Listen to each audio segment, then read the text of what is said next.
Donc bonjour, Monsieur Perrin. Alors j'ai quelques questions à vous poser aujourd'hui. Donc la première, donc l'hydrogène, c'est historiquement un vecteur qui est très utilisé dans le spatial. Tout à fait. Parce qu'il est Euh, très performant.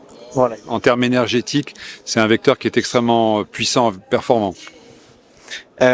Du coup, vous, votre expérience en tant que spationaute du vecteur hydrogène, c'est quoi? C'est quoi votre sentiment par rapport à ce vecteur? Bah, c'est mon meilleur ami puisque l'hydrogène m'a amené là-haut. Puis j'ai volé sur une navette spatiale un mélange donc cryogénique d'hydrogène liquide et d'oxygène liquide. Et puis là-haut, j'avais également des réservoirs d'hydrogène et d'oxygène qui étaient là pour alimenter les piles à combustible. Et toute l'énergie de la navette spatiale venait de ces piles à combustible. Et pour terminer, tout ça donne de l'eau et nous buvions l'eau des piles à combustible. Non, mais je rigole pas. Ou qu'on mélangeait avec des aliments secs, des purées en poudre, des choses comme ça. Ok. Ouais, c'est un beau cycle complet en soi. Et du coup, vous avez été pilote d'essai après pour Airbus? Oui, Ouais. j'ai passé 17 ans de ma vie donc dans la belle maison Airbus avec l'idée que peut-être on allait développer un avion hydrogène. Ça prend plus de temps que je ne pensais à l'époque. Je pensais le voir arriver avant la fin de ma carrière.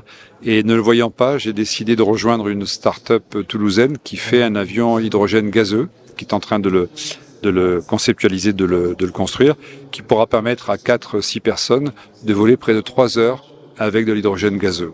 C'est intéressant. Et du coup, une question qui me vient par rapport à votre parcours en tant que pilote d'essai.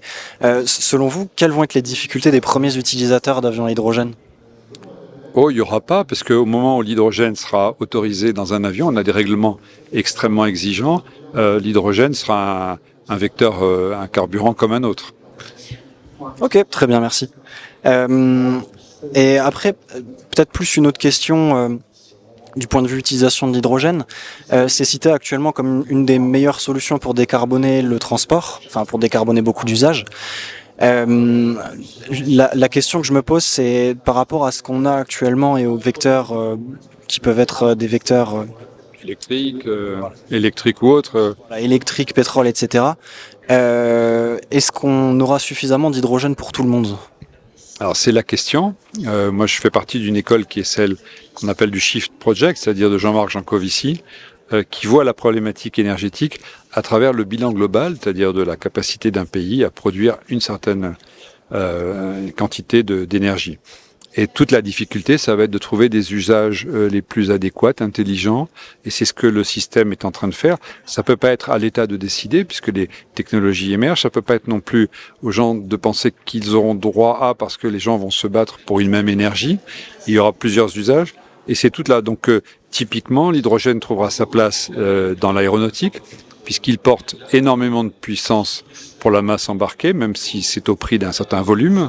Mais c'est intéressant.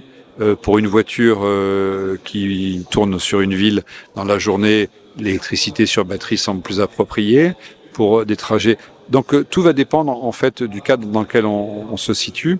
Et il n'y a pas de, c'est des domaines où il faut surtout pas être dogmatique et il faut trouver en fait le meilleur usage, la meilleure technologie pour le meilleur usage. Ok, très bien. Bah, merci beaucoup. Merci à vous.